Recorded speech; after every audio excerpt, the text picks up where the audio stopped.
everybody. Welcome to the newest episode of On That Note with Parker Whirling. Today's guest is a 5-piece progressive rock band out of my hometown, Atlanta, Georgia.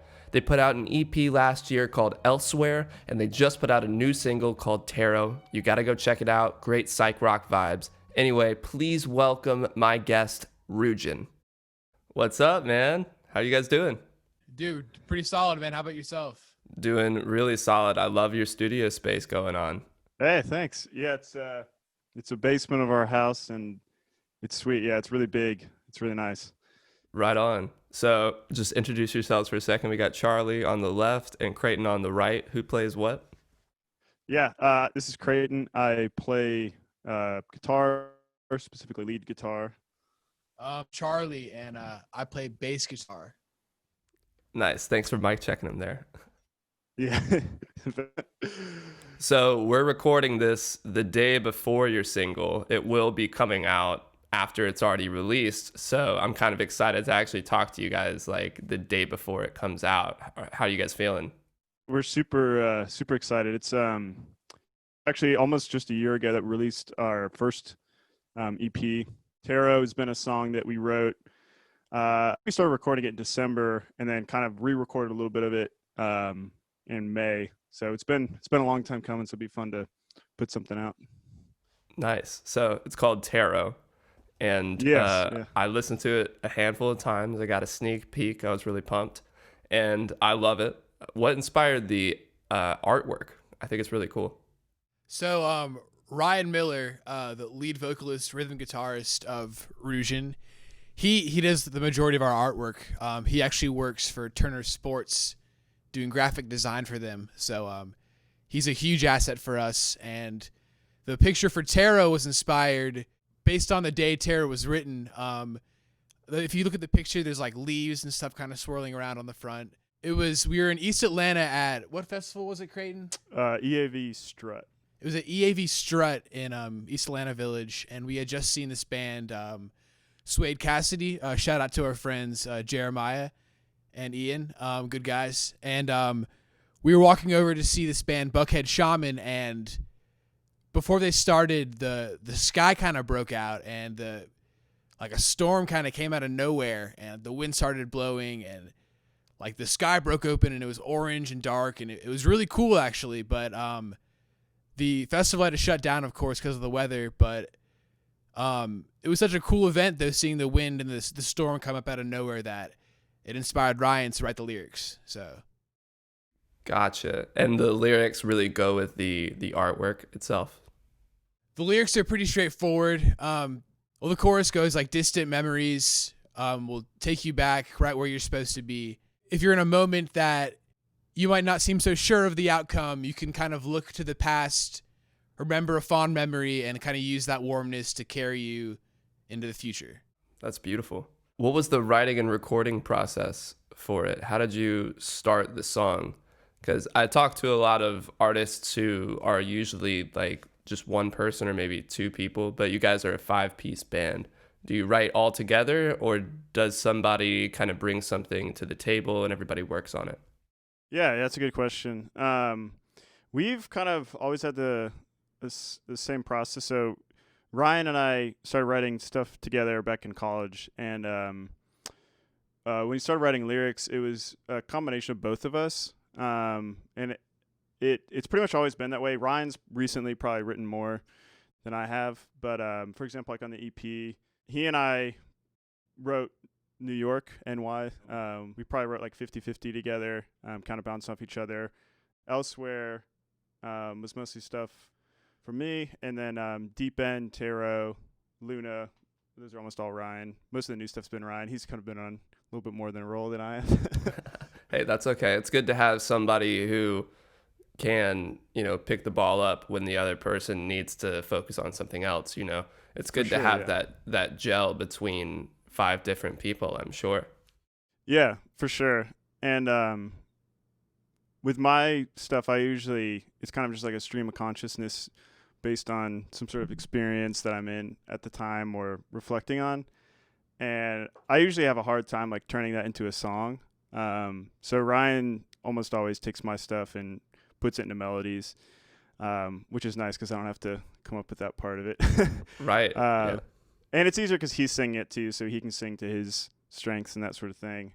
He really enjoys like having other people's words and getting inspired by those and then kind of turning that into a song. It's almost like finding, somebody else's poetry and be like, oh, cool, I can turn this into a song and it's still ours. Yeah. How do you feel about somebody using their voice on your words when you work with him on that? Is there like, what's that energy like? Because that's got to be kind of an interesting thing to do, to try to put your own voice on someone else's experience. It's pretty cool because sometimes I can send him stuff and he'll just get it immediately. And I'll be like, hey, yeah, this is kind of weird. Like, do you need me to explain this for you? And most of the time he's like, no, I usually get this. And other times he's like, I have no idea what you're talking about. But he'll turn it into a song. So it's cool. But it's almost always like a dialogue between us. Like, I'll usually write something and then he'll usually tweak it a little bit too based on my ideas or what he gets inspired by the words. So yeah, it's cool to have him write it or him sing it too, because it's kind of like I kind of birth something and then it's like handing it off. That's cool. Co-parenting this. Yeah, this thing. exactly. Luna's our top streaming song right now on Spotify, and that was I came up with the chord progression and I brought to Ryan and the rest of the band, and at first I think y'all were like, oh, it sounds too much like a Coldplay song or something. So but then I love Coldplay, bro. Yeah, man, I don't know what that was supposed to mean, but anyway, anyway, I love Coldplay. So anyway, that we reworked Luna a little bit, and before the internet crash, I think I was saying how I came up with like a chord progression, and I sent Ryan the chords, and he added a chord in the verse, and then we took out a chord in the chorus. So it's kind of like a split creative between both of us, and it worked out pretty well. So I think we all have different influences. Ryan, he's into I don't know, how do you describe Ryan's musical influences? He when he and I first started playing together, he was listening to a lot of grunge and Pearl Jam and Soundgarden and all that. So he definitely brought a little bit more of the edge, which I didn't have at all. I was listening to John Mayer and Jack Johnson stuff. So taking it easy. Yeah, exactly. So, which ended up kind of being a cool collaboration because he brought a little bit more edge to our sound, and then I kind of brought a little bit more mellow sound. And so, was there a different approach you guys took between doing the album or the EP and doing this new single, Tarot? It was, for the most part, our process was the same. We recorded the EP at home and recorded Tarot at home. For Tarot, we've kind of been working on what we were hoping to be an album, but with COVID, it's kind of getting a little more extended. So we're trying to do a bunch of songs kind of on the same field, the same idea. But this was the first song that we recorded of what we considered to be what we're working on an album. But the EP we recorded over the course of a year, and we recorded our practice space up in Marietta. Our old drummer, Michael Cornwall, we used to practice at his parents' place. So we would record drums up there and then record everything else down here. And I was running everything through Ableton at the time because my roommate at the time is actually Pure Colors. He's an electronic music producer. So it's okay, cool, I'll get a DAW that somebody else is familiar with. So we're recording everything into that, and then we shipped it off to Jason Kingsland. He's a local Atlanta producer. Yeah, I wanted to ask you about him because I saw that he mixed or worked on a Deerhunter album, which I love Deerhunter. So I was like, that's sick. You guys worked with him. Yeah. So he engineered that Fading Frontier, which is really, really good album. I think he also worked on his most recent album too. But yeah, the reason we went with Jason is because he's worked with Deerhunter, Carl Bromel, I think is how you say his last name. He's from My Morning Jacket, Washed Out. So he's worked with a bunch of some of our favorite artists. So super excited to work with him. He's a local Atlanta guy. But yeah, so we worked with him on the EP and Tarot. So kind of similar process there. The only thing we've done differently is just kind of upgrade some things upgraded drum kits, got some new guitars, some new microphones, a little bit more equipment. But for the most part, yeah, just recording at home. Switch over to Pro Tools, which has been a lot easier.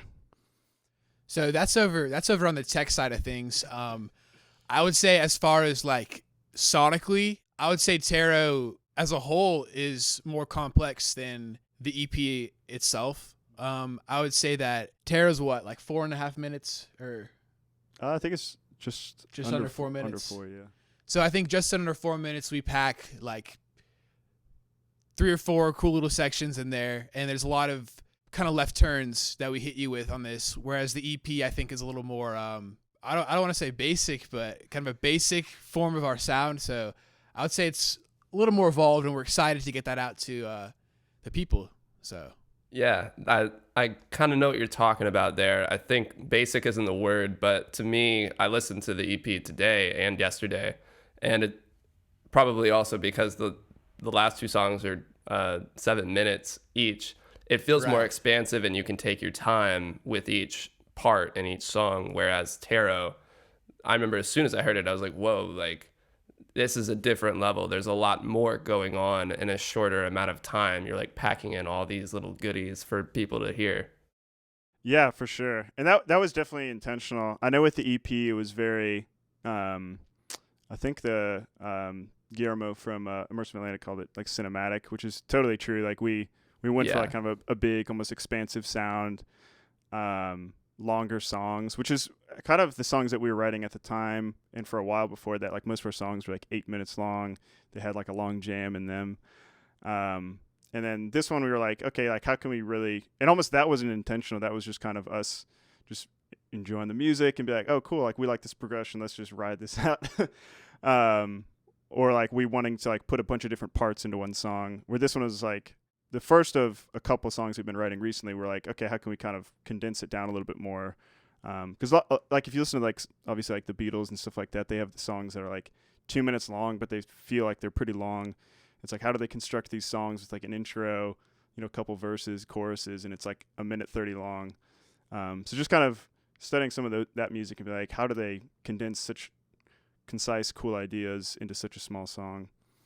I'm trying to challenge ourselves to do that.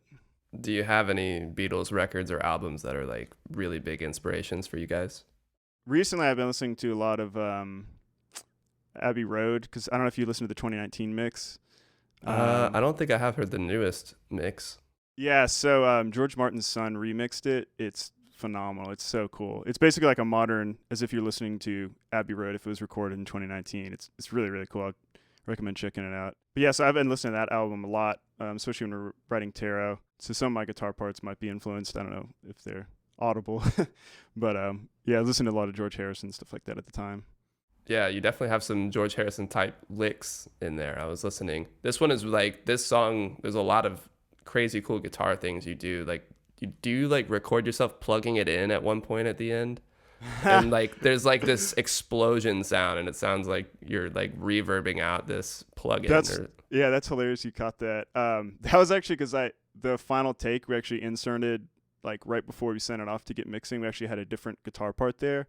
I was playing more chords through some like a bunch of effects, but I was like, I feel like it kind of needs a little bit more like edge, a little bit more grit. So we recorded that just before we called it the final mix. And when I did that take, I'd probably done like 15 takes of like just improvising on that, and I like thought I screwed up my effects, so I just like slammed my guitar. I was like, damn it, that wasn't the one.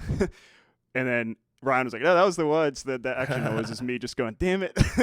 That's awesome. Happy accident. Yeah, exactly. Right? Dude, you gotta love those, man. That's so funny.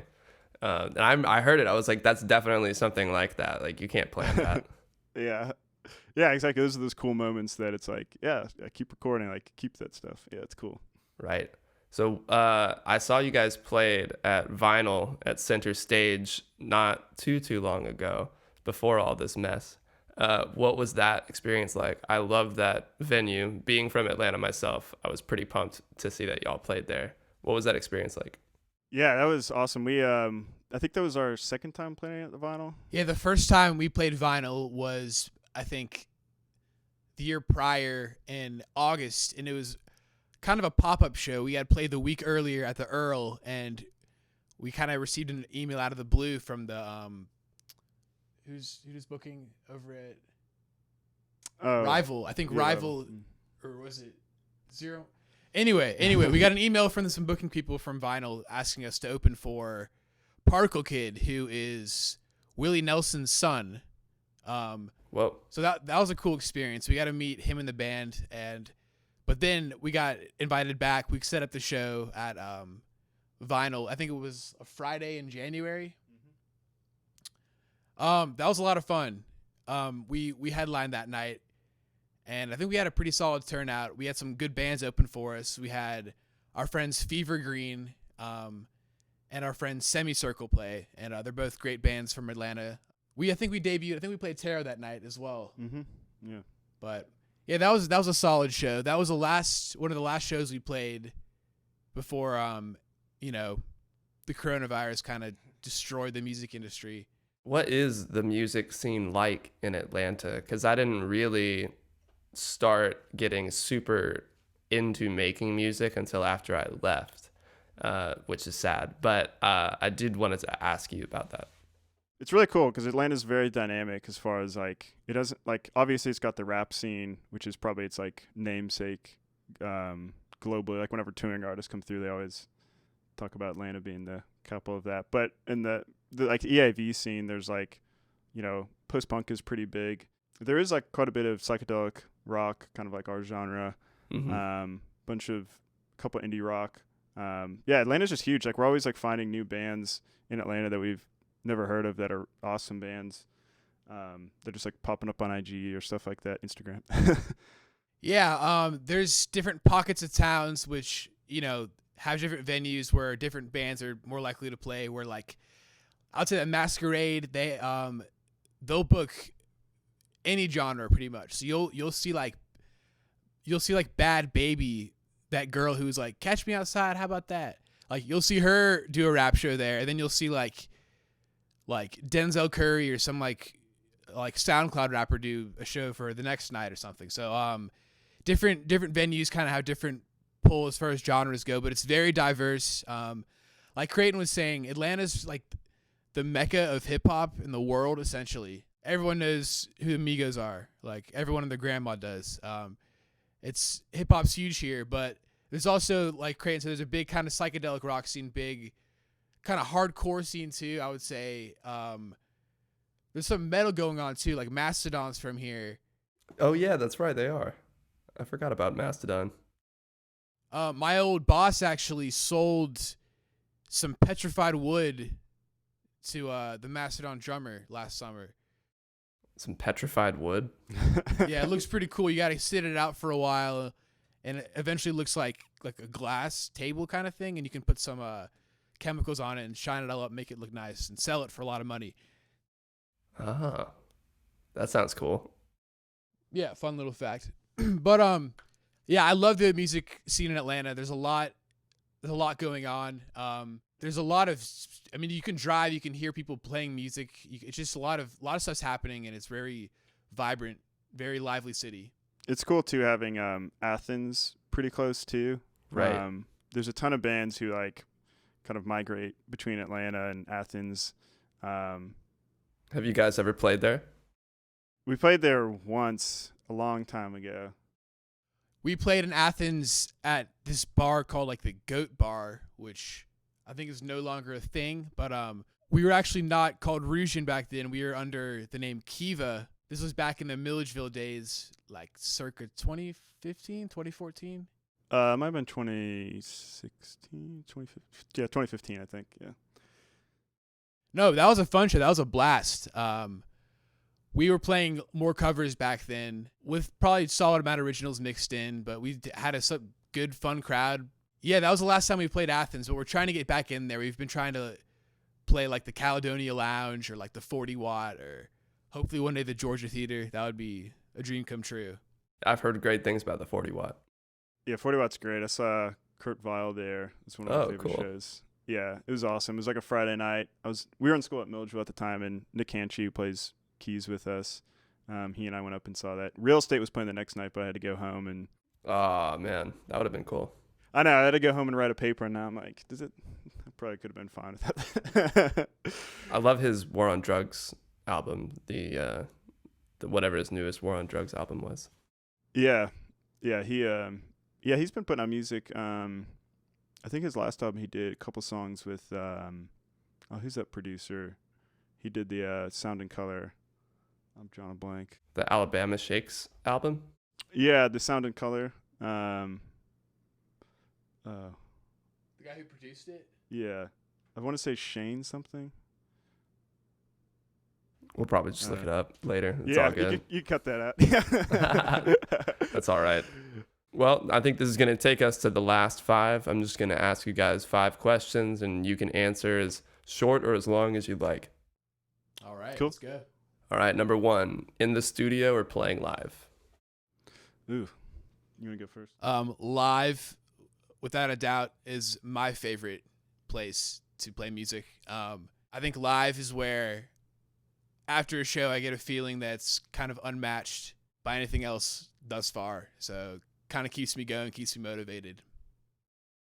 What about you, Creighton? Yeah, mine's definitely live, just because we record most of our parts individually, so it almost feels like we're just playing to ourselves.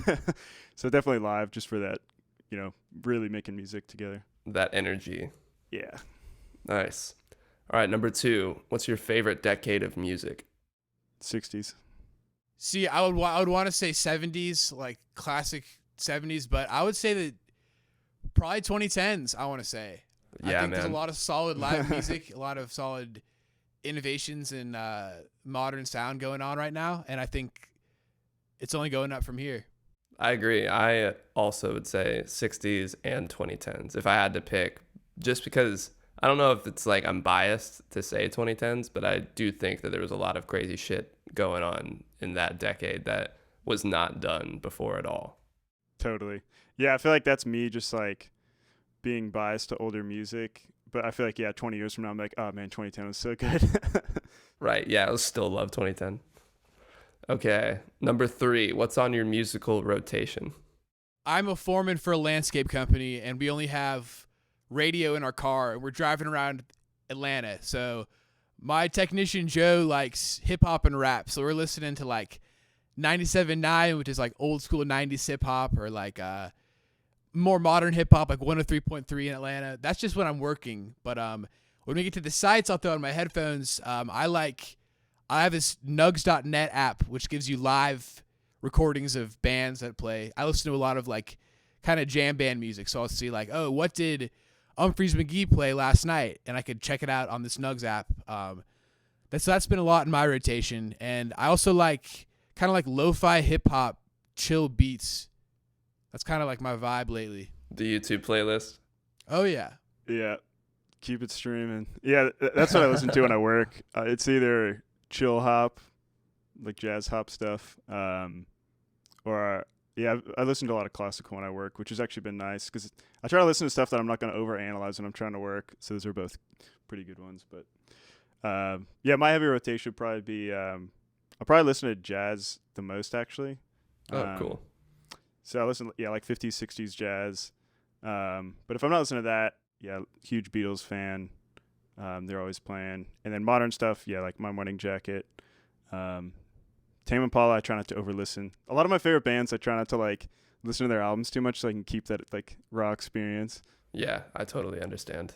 I say that, but then they show up as my top every year. Like, I feel like I'll listen to the album 3 times. Yeah, there's nothing wrong with that, man. Yeah. Having your favorites. All right, number 4, who's your dream artist or producer to work with? I remembered his name now. Sean Everett. Shout out, Sean Everett. Yeah, there it is. Yeah, he's a super cool guy. He produced Sound and Color. Yeah, some Kurt Vile stuff. He's just a super cool guy, and he's very experimental. He's works with some up and coming artists. He's pretty big time now. I would say Jake Sinninger. He's a lead guitarist of Humphreys McGee, and he's got this sick studio up in Michigan that I would just love to go up for like a weekend and like lay down some tracks. I forgot how much of an Humphreys McGee fan you are. Yeah. Oh yeah. I definitely listened to some of the stuff you sent me the first time I met you, and I really liked it, but I need to get myself back into them.